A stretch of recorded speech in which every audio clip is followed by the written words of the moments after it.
Alright, so this is Eric Reeds, and for this video, I wanted to do just a little conversation of sorts, and just get some of my thoughts out after the two Stambler Opens that we've had, and a few days of me kind of talking about the format with other players and sort of playing some of the breakout decks. And just kind of talk about where I think RS2PK's format is at as a result of these two tournaments, the Stambler Opens. And I kind of wanted to talk about some tier shifts and like some ways that my tier list I think that I made a few months ago could be updated. I'm not going to go ahead and create a whole new tier list. I mean, I will do that someday, but two big tournaments, very stacked tournaments, still might not be enough to really say, okay, well, this is the new direction of the metagame. But still, there have been some changes compared to what we quote unquote think RS to PK should be like, and I wanted to talk about those. So I've got my tier list as well as the results of the two Stambler Opens. I guess I'll do like this. So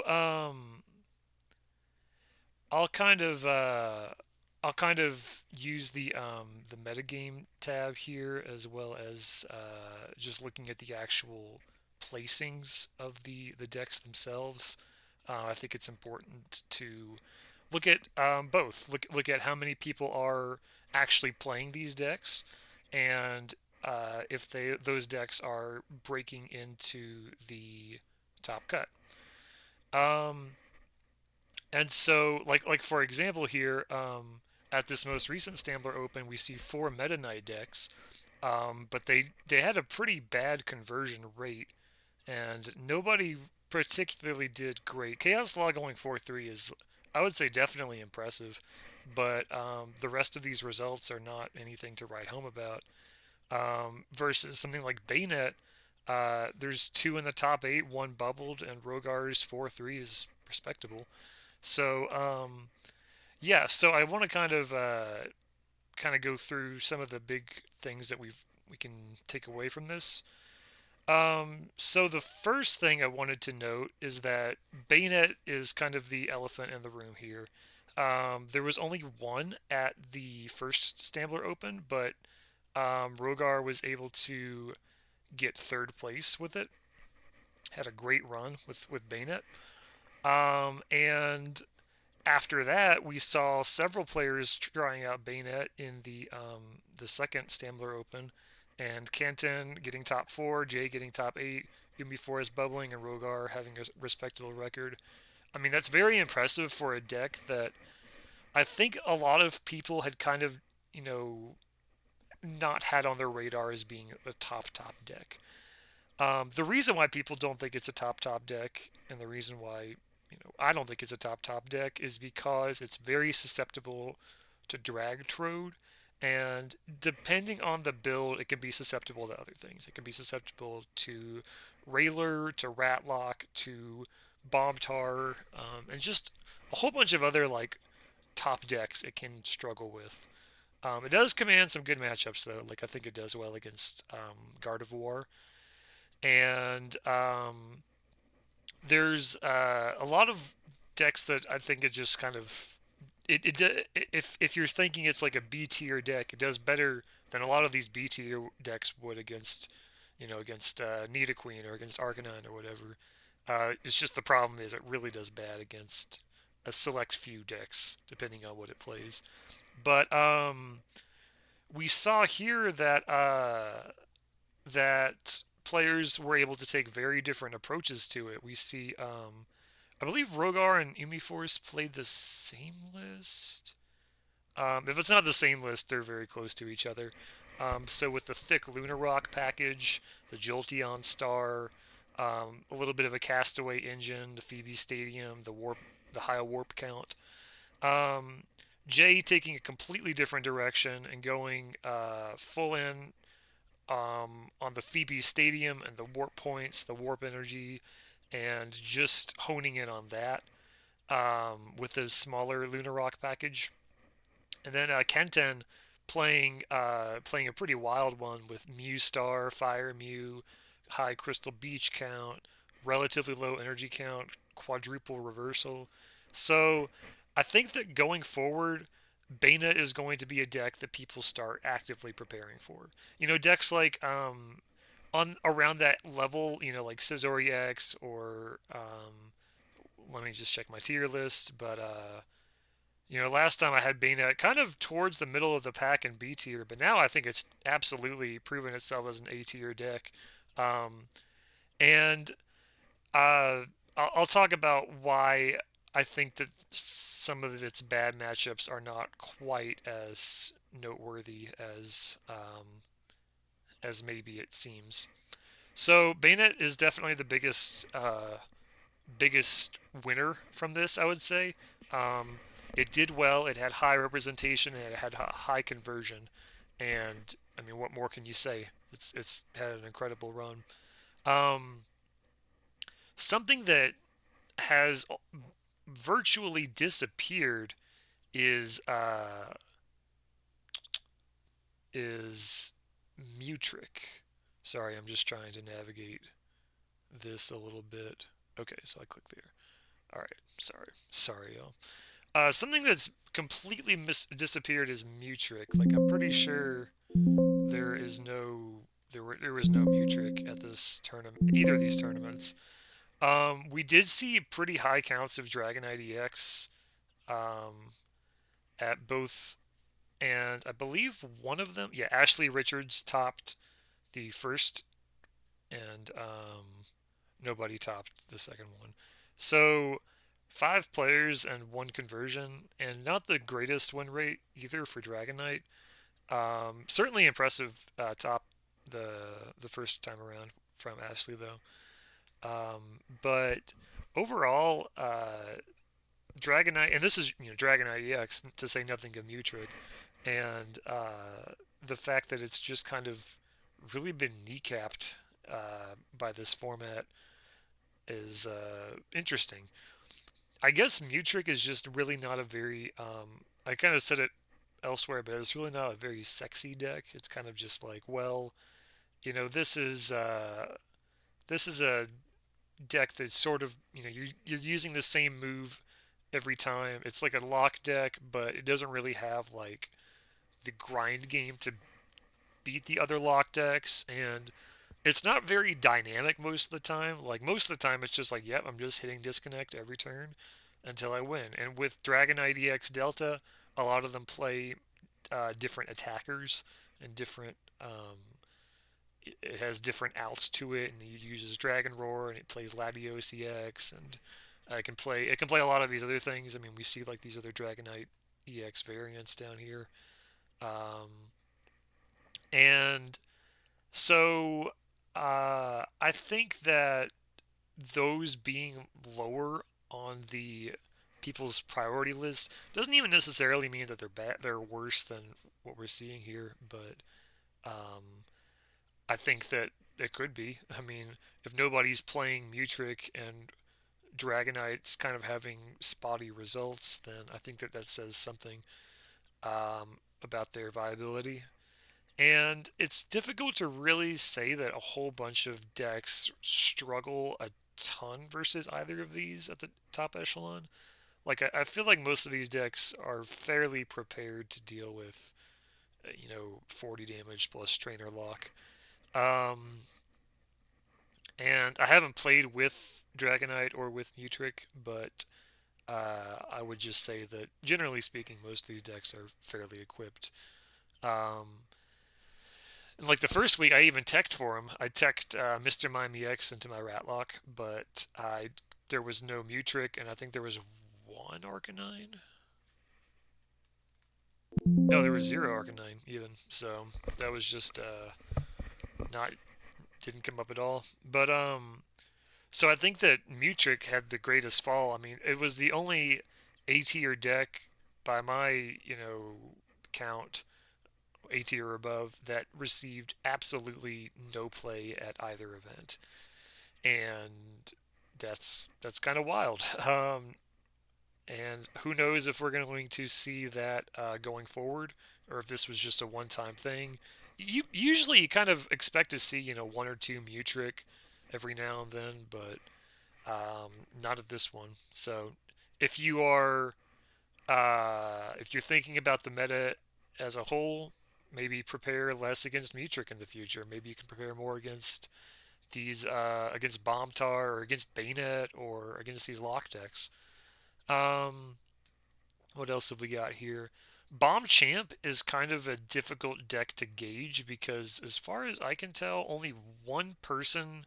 It only got played once across both events, but it went undefeated at the first Stambler Open. So hard to gauge. I think that the fact that it went 8-0 against a format that's generally pretty heavy on all of Luna Rock and Sceptile and Bayonet is incredible. And I don't know if we can see a repetition of that. I guess Scrambled Eggs has kind of been lower as well. I haven't really. Jason underperformed at both events with it, and I don't think anybody else. Hold on. So, yeah, I didn't know. Okay. Yeah, so both Jason and Chuck underperforming with it, and let's see about the second week. Yeah, an 0-2 drop, and Jason with a respectable 4-3, but overall, pretty dismal showing by what I is what I and probably most players would consider to be one of the best decks in the format. Um, but there's a higher ratio of these Sceptile EX decks. There's a pretty decent Bomb Tar showing. I think Bayonet does okay against this deck, but I'm not 100% sure. Uh, and so, we saw Mutrick kind of just not really played at all, but we saw Executor played and really just didn't amount to much. And again, this could just be a fluke. I mean, it's Executor. You can like flip a couple tails, and all of a sudden you have like a C tier deck. But yeah, just interesting that not a huge representation for scrambled eggs in either the wins or just the play department. Um, I know Little River would want me to talk about the fact that the the chicken deck. He was happy to go 4-3 with it, and honestly, it's not just that. Like if you look at his matches, um, his only losses were to players who top aided, and he was able to beat Jason as well. So he had a pretty rough run with having to play. I'd say, you know, myself, Kenton, and Jay are all pretty solid players at RS to PK in varying degrees, and Jason is of course Jason. And so I think that even though it's a small sample size, I had kind of placed this deck towards the bottom of C tier, but more and more as Little River plays it more, and I think importantly as the list gets updated more and it gets more perfected, that the Dodrio Fossil hit and run deck has definite promise. And I know that May also went 4-3 with their Shedinja deck. If y'all haven't seen this, by the way, I mean, I mean, what is this? Wait, hold on. Okay, yeah. I missed a Holland's Voltorb. I was like, do they only play 3 energy? No, okay. They play 7 energy. Awesome. Only 3 Retriever. Interesting. Oh, okay. Not to get distracted. Wait, 1 Mentor? 2 Research? I guess to stop from decking out? Alright, I'm getting distracted. The point is, these hit and run decks, and yeah, he beat James Arnold and Jason as well. So, yeah, just going to show that these hit and run decks might have more potential than I had sort of given them credit for. And shows that in the skilled hands of these players that are able to play them, and know their lists and are able to keep innovating their lists, that we might see this deck become more and more of a contender, towards these high levels. And I think that that's definitely worth watching out for. Um, let's see some other things here. Sceptile EX as a deck, I don't think did anything super impressive, if I'm remembering right. Yeah, Blandisi having a very respectable 3-2 the first Stambler Open and not doing as hot the second one. And just the fact that really wasn't a whole lot of other people that were interested in playing it um, doesn't really seem as though it's a one of these high, high mid high A tier decks maybe. Um, and I think that one of the reasons for that is that so many people are just on Sceptile EX as a card now, and so playing like an entire deck based around Sceptile EX might just not be what people are really wanting. I saw people playing Sceptile EX and Nita Queen. Of course, Rat plays it. I saw people playing it in Meta Knight and in Flygon EX. So people are definitely playing Sceptile EX the card, and I think that that's going to be a long-term metagame inclusion. I mean, shutting down bomb decks is great, but it also just handles so many other things too. Um, and so yeah, I think Sceptile, and I think Gardevoir had kind of similar arguments. Yeah, Gardevoir both times not really doing. There's one Gardevoir, and they didn't have the greatest of showings, and so that's another thing I wanted to kind of highlight is that even at this top echelon, there's really just not a whole lot of these decks that I was kind of going into the tournament expecting that we'd see a lot of Gardevoir that would do well and a lot of Sceptile EX that would do well. And in reality, there really weren't much of either at either of the tournaments. And on that note, Dragtrode, we did see a couple of Dragtrodes in the first one. Trailer Park Dad with a respectable 3-2. And I believe that he had to like forfeit his last two games, so he started 3-0. Um, but yeah, really not a whole lot of Dragtrode either. And I think there was like one Camler at the second one, and they went 0-1 and dropped. And there was no other Camler. So Camler just really falling off the map as well. And it's you shouldn't really equate usage with how good a deck is. I'm strictly talking about how interested people seem to be in playing the decks, and I think that it could be tied to people's perception of how good the decks are as well. So Camler just nothing really doing. And then the last like concrete thing I wanted to talk about was particularly in the second Stambler Open, just the rise of these like these other decks here. I mean, this encompasses a bunch of things. It encompasses Ratlock, which I don't really count that. I think that's an established deck. But like Chiro's Legend Box deck, which I didn't rank, but I just sort of had in this like nebulous, probably good tier.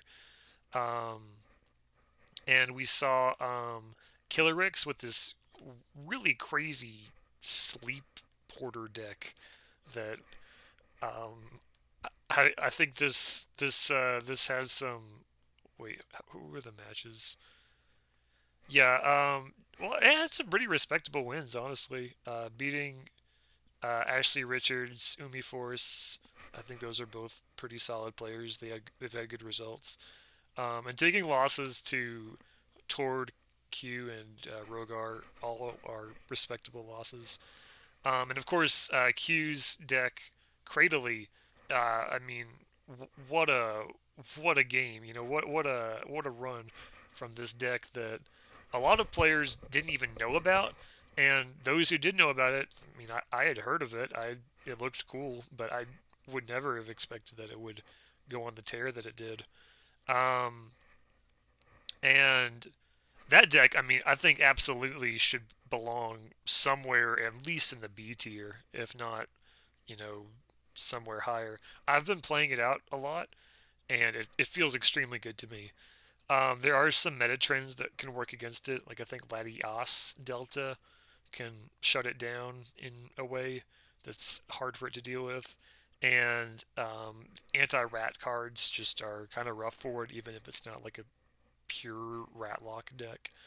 Um, but I think it's absolutely deserves a place in the metagame in this high echelon of play. I don't think that this was a fluke. I think that um, maybe not many people are going to devote themselves to learning it, but I think it's very strong. But even that notwithstanding, we saw Maze Shedinja Porter deck. Um, we saw what's this? Well, this is just Meganium, but well, this is like a kind of crazy Meganium though. Flygon, ATM Rock. So like, I'd say like we just generally saw a rise of these like kind of off the beaten path decks where they there's really just a whole lot to RS to PK. There's a lot more to it than these decks that people kind of know and love. And I think we're going to continue to see that moving forward. I don't think that we're done exploring this format by any means. But the major takeaway I had from both of these events and in talking to other players is that I think that this format, and not just like this format as in like this metagame currently, but just RS to PK as a whole, is turning into a comfort pick format. And I know that Jay Hornung said this, and something I was thinking as well. And I mean, when you look at the standings of these top players, it really just feels true. I mean, like, what do I mean by this? So, Little River is playing Destiny. He's not playing Destiny because he thought that was a good meta call. He's playing Destiny because he's been playing Destiny for years, and he's extremely good with the deck, and he knows everything to do with the deck, and knows all of its matchups, and yada yada yada. He spent all that time working on it because he thought it was a good deck, but he didn't specifically think it's a good deck into this metagame. And Rogar, he'd been practicing LBS and scrambled eggs as well for this event, but he was mainly focused on Bayonet, and he took Bayonet to the event, and it did well for him. James Arnold is a well-known Nidoqueen player. He had been preparing, or not, I don't think he's. I don't know if he was preparing. I really don't know him personally at all, but he was a Nidoqueen player. Did he pick Nidoqueen because he thought it would be good into this metagame? Probably not. He probably picked Nidoqueen because he knew it's a good deck and he knew how to play it.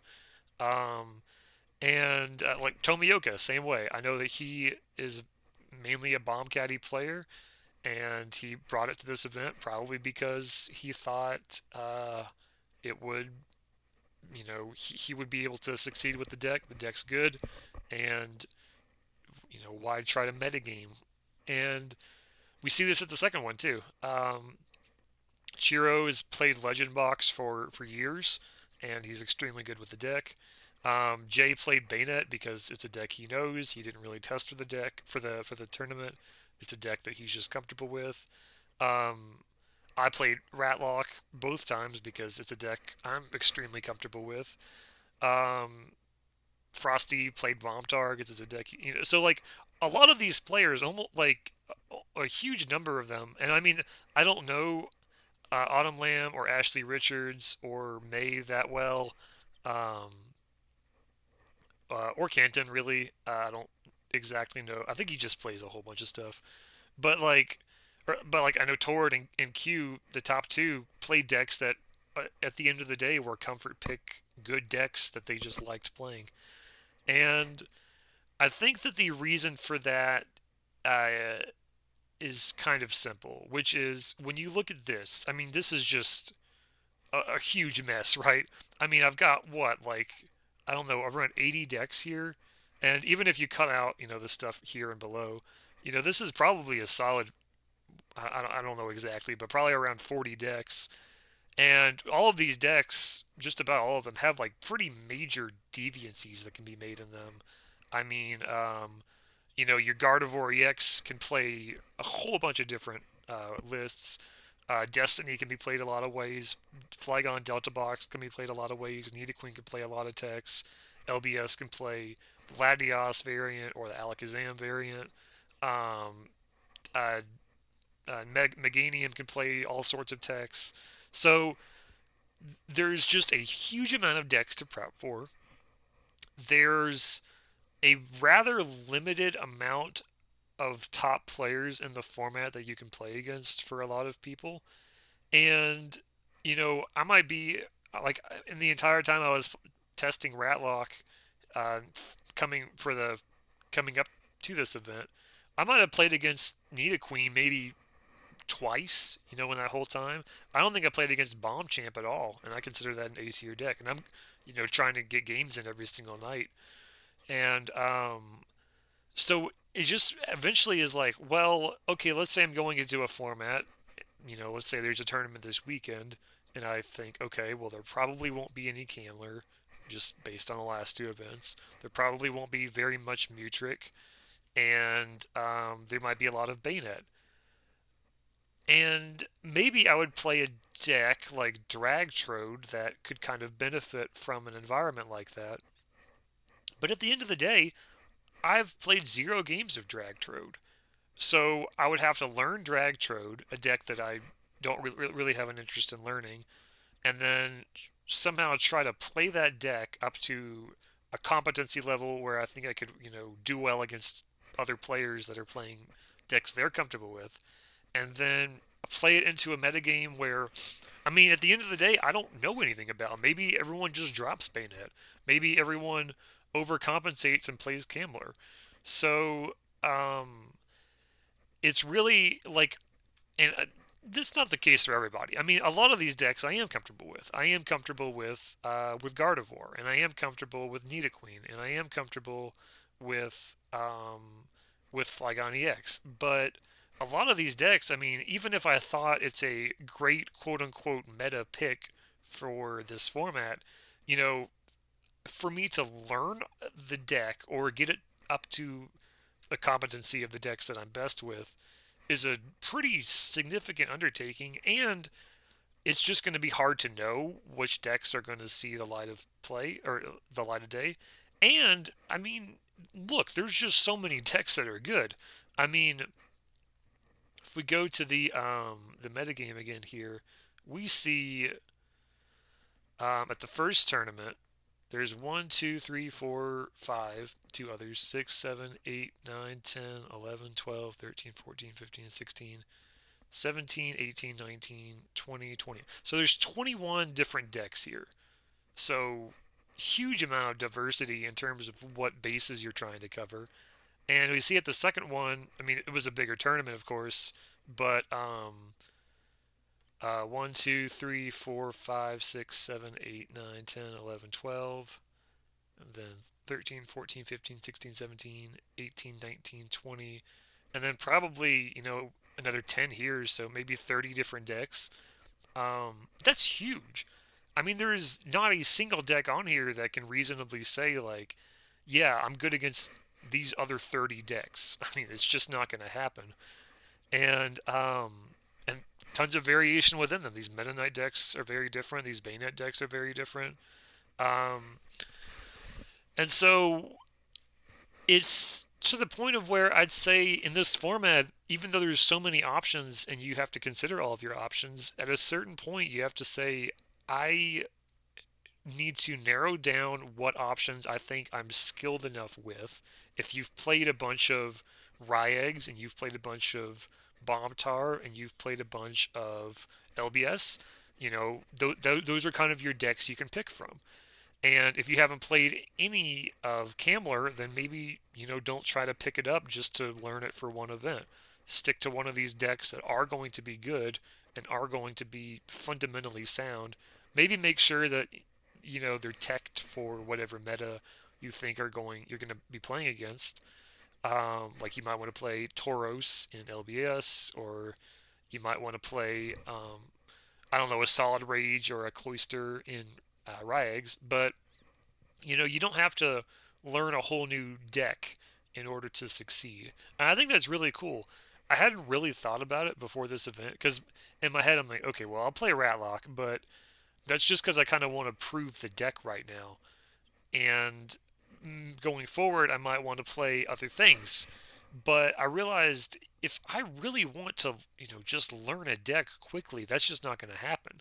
I mean, I'm trying to learn Q's Cradily deck right now, and it's very difficult. It's there's a whole bunch of dynamics involved in the play of it, and that's all to say that I think if you want to play this format seriously, you don't need to learn a whole bunch of these different decks. I'd say you only need to really know a couple of them, two or three, I'd say, of these good decks to sort of be able to be able to have a play for what formats you think are going to be out there, but not to overextend how much time you're putting into any one deck. And even then, if you just want to say like, you know what, I'm only going to play Bomb Tar, or I'm only going to play Dragtrode, or I'm only going to play Destiny, and I'm just going to focus on that, then you're probably going to be fine. They're very good decks, and they're going to continue to be very good decks probably for forever. And I think that the most important metagame conclusion that you can make from this is to not worry about the metagame that much. Uh, you should kind of be focused on whatever deck you enjoy, play that deck a lot, get a lot of good experience with it, tech it appropriately if you want, and just try to do the best you can. So that was the general meta recap I had for these two tournaments, and just some thoughts on the metagame as a whole. Kind of casual, no particularly big insights otherwise, but hope you got something out of this, and I will be in another video at some point. All right.